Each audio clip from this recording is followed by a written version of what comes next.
A very good morning to all. This is a question which appeared for the real Ielts examination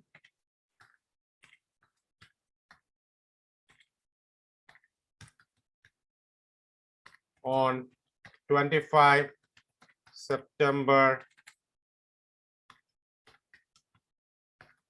2021.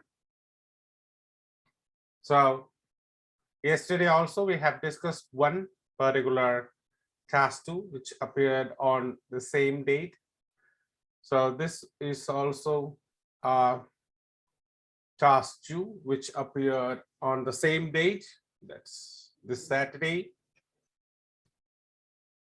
Another one which we have discussed was a discussion question. This is also a part of discussion question, but this is opinion question. Actually, they are asking your opinion whether the advantages of this thing outweigh the disadvantages.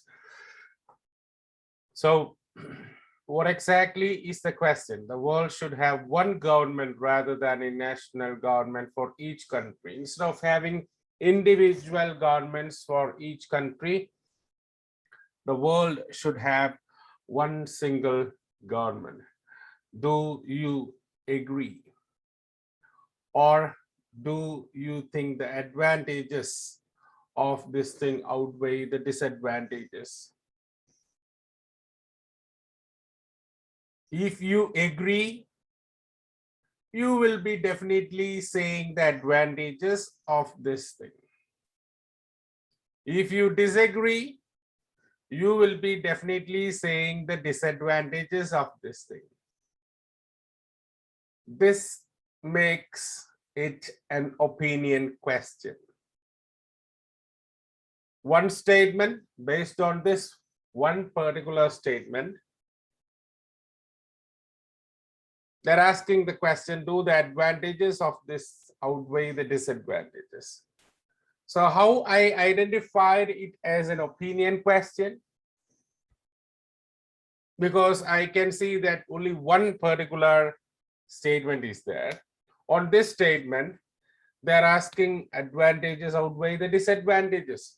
So what if I write an agree or disagree format? If I write in an agree or disagree format, if I agree, I definitely write the advantages of this thing. If I disagree, I definitely write the disadvantages of having one single development. Here I have disagreed to the statement, so I have written more disadvantages than advantages.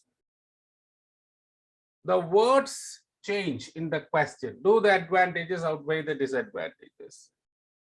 But actually the question is the same. Do you agree or disagree? Most people, they will be thinking that this is something else. This is not something else. I'll explain it. If you agree, so if you cancel this particular area and I'll replace it with do you agree or disagree, what happens? You have to opt one. And if you agree, you will be definitely saying the positive things of this thing. And if you disagree, you'll be saying the negative things. And if you have a neutral opinion, you will be saying the benefits as well as the demerits. And this is what the same question is as do the advantages outweigh the disadvantages? The same question. We are presenting the advantages. If you agree, we are presenting the disadvantages if you disagree. So the question is literally the same. Only the words change there. So do the advantages of this outweigh the disadvantages? It means opinion is asked.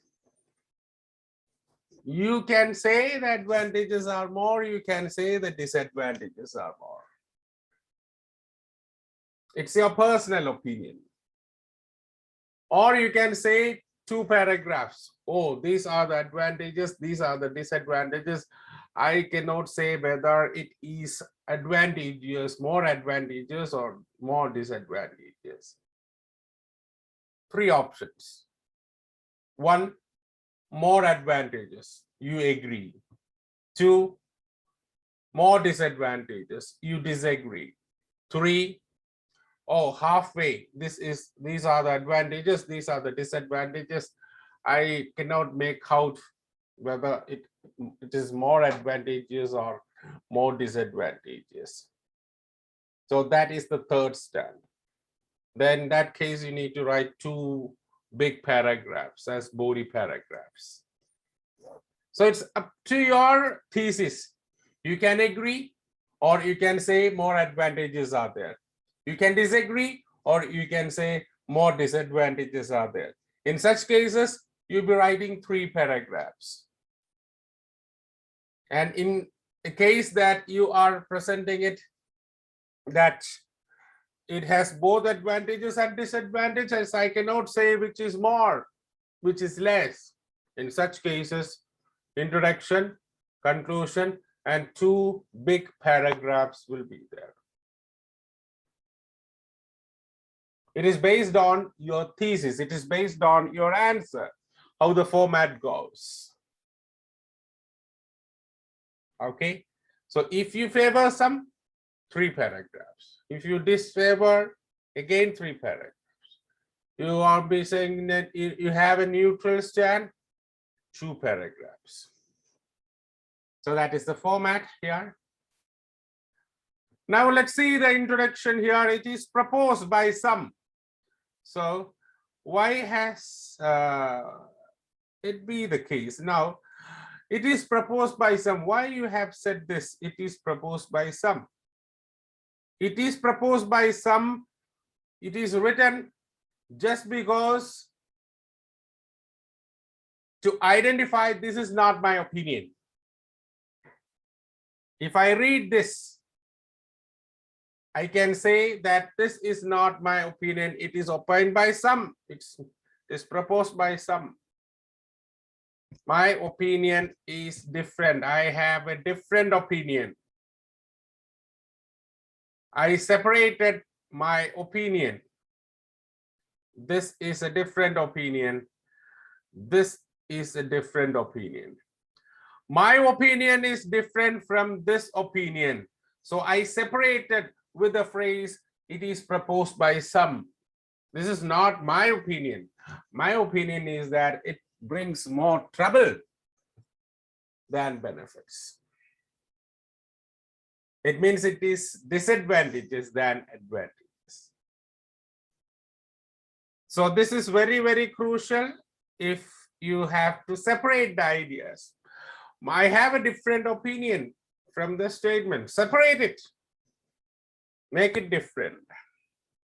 Now, you have seen, although the idea is good, so you are going to say about that particular thing, good things too. You are going to say bad things too. You are going to say good things and bad things. So whenever you get do the advantages outweigh the disadvantage, do the positive outweigh negatives, you just don't focus on one particular thing, positive aspects. That's all I need. Now we need a comparison there. That is the speciality of this particular question.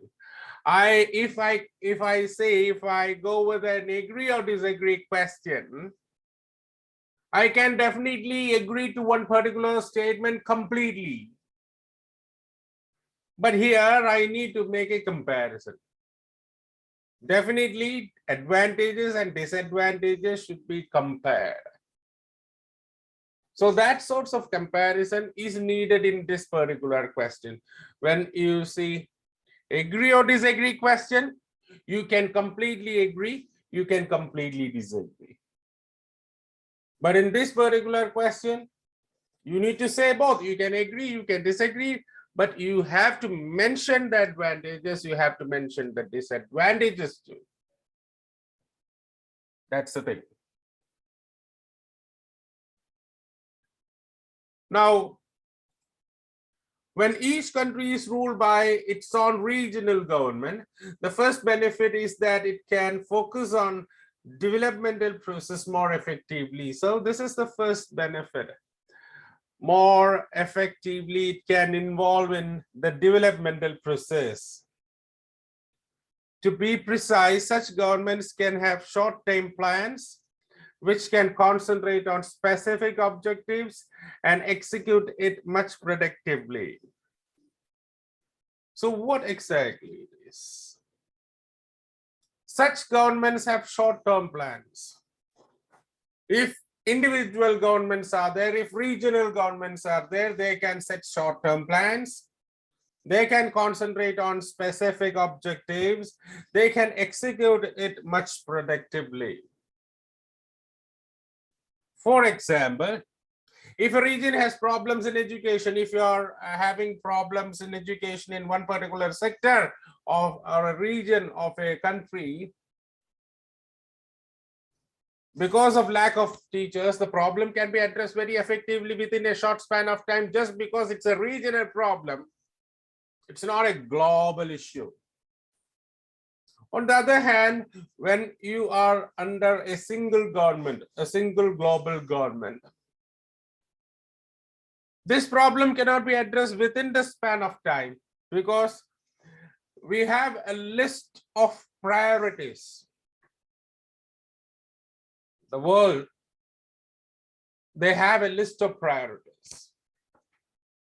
So the priorities in the priority table, this particular issue may be at 20 or 25. So it takes time. This is the disadvantage there. This is the trouble there. But if you have this thing, if you have a regional government, then you can address it properly. The second advantage is that it can address the local interest in a better way. The local interest can be addressed in a better way. So you can say the regional political interests are most likely to be different from the global interests. We have in the regional areas, the governments, we have regional political interests, and that will be different from the global interests. I'm not going into detail. Example is given. When most countries favor tourism, there are countries which have strict rules for tourists. Some countries welcome tourists from all over the park because it brings revenue. But there are some countries who hesitate to get involved, interacted with the tourists. Vulnerable groups are there. Different parts of the country have different cultures and traditions, including food and clothing preferences, which are well addressed by their own governments. Their own governments can address these issues. There are their own preferences. So they have cultural preferences, clothing preferences, food preferences. All these things are well addressed by the local governments, but when it comes to a global government, it would cause serious conflicts. If, for example, in some Asian countries, they eat live fish, half-cooked fish, food preferences. They eat dog meat. They eat snakes, lizards. Disgusting for some, but for them it is their favorite. Food preferences difference. Some needs to cover their complete body. Some needs to open up their entire body. Clothing preferences. So we have different cultures. We have different traditions. It's different from region to region. The local government can address it more effectively, but not the global government.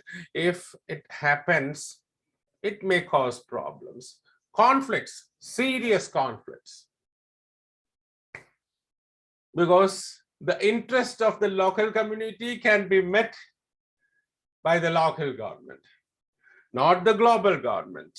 Problems happens. Nevertheless, when world comes under one umbrella, global issues can be effectively met. What are the global issues? The problems of pollution, yes, climate change, yes, drug trafficking and terrorism are still at large because individual governments are not cooperating to the global norms. So there are lack of coordination and cooperation between the governments in case of this execution. So that is the problem there.